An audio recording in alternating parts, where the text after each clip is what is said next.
우리는 계속해서 이사야서 3부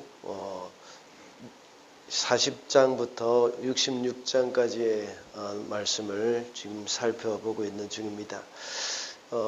이 40장부터 66장까지의 내용은 유다 백성이 바벨론 포로에서 회복이 될 것과 그리고 메시아 왕국의 영광에 대해서 예언을 했습니다. 어제 우리가 살펴본 41장은 하나님께서 동방의 한 정복자를 통하여서 하나님의 백성을 회복시키시겠다고 말씀을 하고 있습니다. 이것은 곧 페르시아 제국이 일어나고 고레스 왕을 통하여서 하나님의 백성을 회복시키는 것으로 성취가 되었습니다. 이 말씀을 통해서 우리가 알 수 있는 것은 역사의 주관자는 하나님이심을 나타내고 있습니다.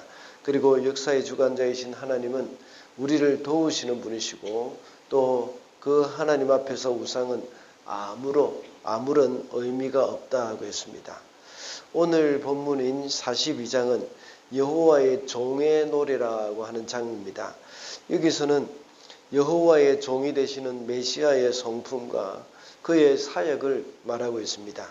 그리고 구원의 하나님을 찬양할 것을 선포하고 이제 하나님의 구원과 그 심판에 관한 일을 시작하셨다고 말을 합니다. 그리고 뒤에 가서는 이러한 예언과 기적에도 불구하고 듣지 않는 자들을 책망을 하고 있죠. 오늘 이 말씀을 통해서 우리는 메시아의 성품을 좀 알아보도록 하겠습니다. 첫째로 메시아는 겸손하십니다. 2절 말씀입니다. 그는 소리치거나 목소리를 높이지 않으며 거리에서는 그 소리가 들리지 않게 할 것이다. 이 말씀은 여호와의 종이 되시는 메시아가 사역을 하는 자세를 말씀을 하고 있습니다. 이 말씀을 문자 그대로 볼 때에 메시아의 사역이 굉장히 소극적이라는 생각이 들 수도 있습니다. 그러나 이것을 메시아의 소극적인 사역이라기보다는 겸손의 모습이라고 할 수 있습니다.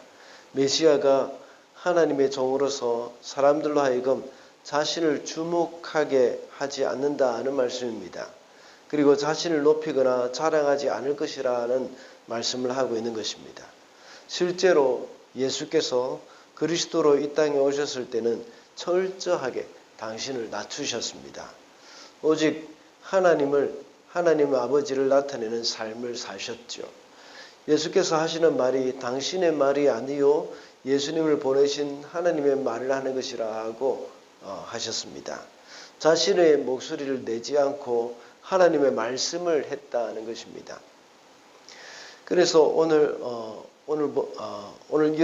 그래서 요한복음 12장 49절과 50절의 말씀을 보면 예수께서는 내가 내 자의로 말한 것이 아니요 나를 보내신 아버지께서 내가 말한 것과 이룰 것을 친히 명령하여 주셨으니 나는 그의 명령이 영생인 줄 아노라. 그러므로 내가 이르는 것은 내 아버지께서 내게 말씀하신 그대로라. 이렇게 말씀하셨습니다. 목사인 저를 비롯하여서 우리 성도들도 역시 스스로 낮추고 하나님 앞에서 겸손의 자세를 가져야 한다는 겁니다. 오직 하나님의 음성만 우리를 통하여서 들리게 해야 합니다. 세상 사람들은 어디서든지 누구든지 자기 목소리를 내고 싶어하는 사람이 참 많습니다. 그렇게 자기의 목소리를 내고 싶어하는 사람들이 교회에도 있어서는 안 됩니다. 항상 우리가 바른 말을 할 수도 있지만 그것이 성경적인 것인지를 잘 생각을 해야 합니다. 그리고 이 말을 할 때 우리 공동체에 유익이 될 것인지도 생각을 해야 합니다. 더 나아가서 이 말을 함으로써 내가 나타나기를 원하는 것인지 하나님이 영광 받으시기를 원하시는 것인지를 우리가 잘 판단해서 말을 해야 합니다. 때로는 우리가 정의를 위한다거나 다른 사람을 대변해서 말을 한다고 하더라도 그 마음 깊은 곳에서 나의 존재감을 나타내고 싶어 할 때가 참 많다는 것이죠. 그럴 때는 겸손하게 입을 다물어야 합니다. 우리 가운데 나의 목소리는 없어지고 하나님의 말씀, 하나님만이 나타나도록 해야 한다는 것을 우리는 기억을 해야 하겠습니다. 둘째로 메시아는 긍휼이 많으십니다. 3절 말씀입니다. 그는 상한 갈대를 꺾지 않으며 꺼져가는 등불을 끄지 않으며 진리로 공의를 베풀 것이다. 여기서 말하는 갈대는 연약한 인생을 가리켜 한 말씀입니다. 인생은 조금만 강한 시련의 바람만 불어도 꺾이기 쉬운 그런 존재이죠. 그래서 이사야는 상한 갈대라는 말을 함으로써 더욱 연약하고 상한 갈대로서 더욱 연약하고 이미 상했기 때문에 더욱더 소망이 없는 존재라는 것을 말하고 있는 것입니다. 그리고 꺼져가는 등불이라고 말을 했는데 등불은 인간의 생명을 가리킵니다. 등불이 꺼져간다고 했는데 죽어가고 있는 그 인간의 우리의 인생이 전혀 소망이 없다는 것을 말씀하고 있는 것입니다. 메시아의 성품은 이러한 상한 갈대와 같은 인생을 꺾지 않으시고 꺼져가는 등불 같은 그 인간의 생명을 끄지 않으시는 분이시라는 말씀을 하고 있는 겁니다. 긍휼함이 많은 메시아이심을 말씀하고 있는 것이죠. 메시아의 긍휼하심으로 곧 꺾일 수밖에 없는 연약한 인생을 꺾지 않으시기 위해서 이 땅에 오신 것입니다. 그리고 꺼져가는 등불과 같이 영원한 죽음을 향하여서 갈 수밖에 없는 우리를 위해서 예수님께서는 십자가에 못 박혀 죽으신 것입니다. 이런 주님의 긍휼하심으로 인해서 우리는 구원을 받아서 하나님의 자녀가 된 것입니다. 예레미야 선지자도 예레미야가 3장 22절에서 여호와의 인자와 긍휼이 무궁하심으로 우리가 진멸되지 아니함이니이다 라고 고백을 하고 있습니다. 우리 삶 가운데 많은 고난과 시련으로 인해서 살 소망을 잃어가고 있을 때에 그리스도의 긍휼하심을 의지하여서 주님께 나아가야 합니다. 주님만이 우리의 생명이 되시고 우리 인생을 꺾지 않으시고 이끌어 가신다는 사실을 우리는 기억을 해야 하겠습니다.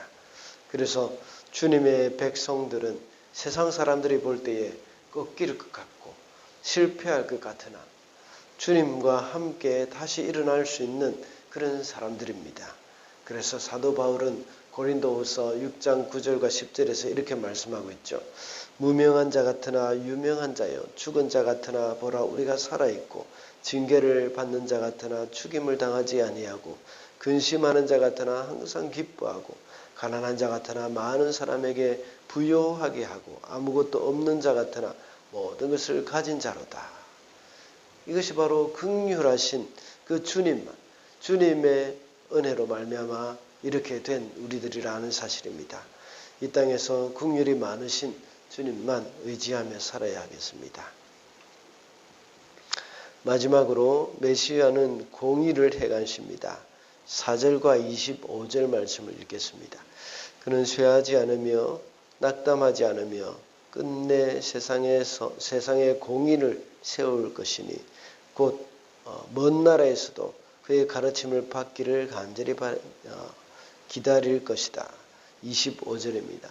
주님께서는 불타는 진노와 참혹한 전하를 이스라엘 위에 쏟으셨다. 사방에서 불이 야곱을 덮었으나 그것이 무슨 일인지 알지 못하였고 불이 그를 태웠으나 아무것도 깨닫지 못하였다. 메시아 되신 그리스도는 이렇게 긍휼이 많으시고 상한 갈대를 꺾지 아니하시고 꺼져가는 등불도 끄지 않으시는 분이십니다. 그러나 죄에 대하여서는 아주 단호하십니다. 그분의 공의를 행하시는 그런 분이 바로 하나님이시죠. 그리스도이십니다. 인생에 대해서 불쌍히 여기신다고 해서 무작정 긍휼을 베풀지는 않습니다. 범죄에서 하나님을 떠난 자들에게는 진노하신다고 말씀하고 있습니다. 그런데 이러한 무서운 진노를 쏟아부으셨지만 아무도 깨닫지 못한다고 말씀하고 있습니다. 이런 하나님의 공의가 시행되고 사람들이 형벌을 받고 있지만 그것을 깨닫지 못한다는 것은 그 자체가 또한 더 큰 형벌이라고도 할 수 있습니다. 우리 신체에 하나님이 통증을 느끼게 하신 것은 큰 축복입니다. 그래야 우리가 스스로 몸을 보호할 수 있기 때문이죠. 우리의 피부가 불에 데어도 뜨거운 것을 느끼지 못한다면 치명적인 화상을 당할 수 있습니다. 우리의 신체가 피곤한 것을 알아야 우리가 스스로도 우리의 한계를 알고 쉴 수가 있습니다. 그와 같이 하나님이 우리에게 징계를 내리실 때 그것을 깨달을 수 있는 것은 굉장한 축복입니다.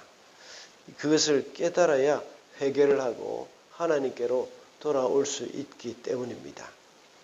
우리는 죄에 대한 민감함이 있어야 되고 우리가 잘못했을 때에 하나님의 징계에 대해서도 역시 민감해야 합니다. 그래야 그 잘못을 이제 고칠 수가 있기 때문이죠. 우리는 죄를 지었을 때에 공의로우신 하나님 앞에서 그것을 깨달을 수 있도록 영적 민감함을 달라고 하나님 앞에 기도를 해야 하겠습니다. 말씀을 맺겠습니다. 오늘은 메시아의 성품이라는 제목으로 말씀을 살펴봤습니다. 메시아의 성품은 겸손하시고 자비하시며 공의로우시다고 했습니다. 오늘도 주님의 성품을 잘 알고 우리도 주님의 성품에 참여하여서 주님 닮아가는 저와 여러분이 되시기를 바랍니다.